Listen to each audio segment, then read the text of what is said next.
এটি একটি গোসলখানা। এটা মুঘল আমলের গোসলখানা। এটার নাম হচ্ছে হাম্মামখানা। এটি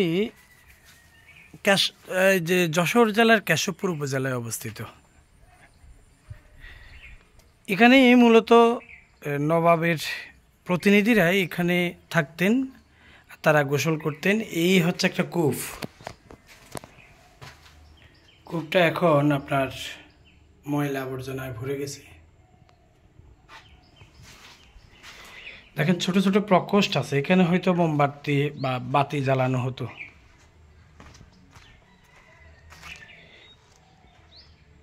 চুন সুরকি দিয়ে এই হাম্মামখানাটি নির্মাণ করা হয়েছে।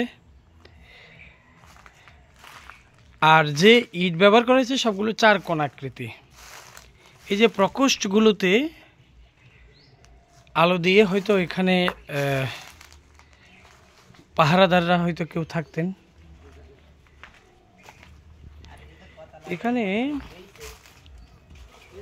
4টি গম্বুজ রয়েছে।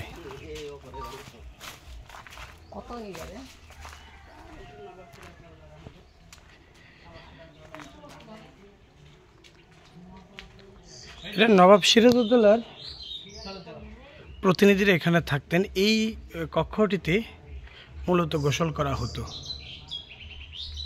এখানে পানি গরম করার মতো একটা ছোট কক্ষ আছে। এই যে একটু যদি এইদিকে দেখাই, এখানে একটা কূপ টাইপের আছে।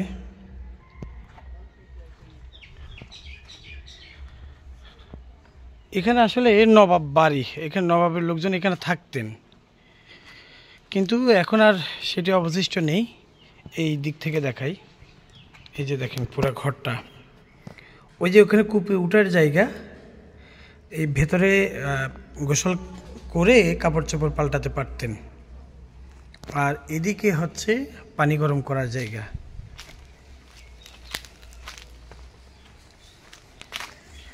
আমরা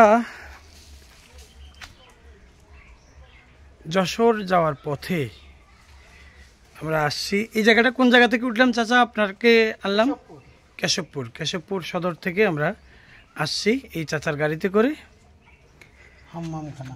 এই হাম্মামখানা দেখতে। এটাই সম্ভবত পানি গরম করার একটা প্রকোষ্ঠ। তার মানে গোসল করার জন্য কত বড় এরিয়া নিয়ে একটা গোসলখানা বানানো হয়েছিল তখন, ভাবা যায়?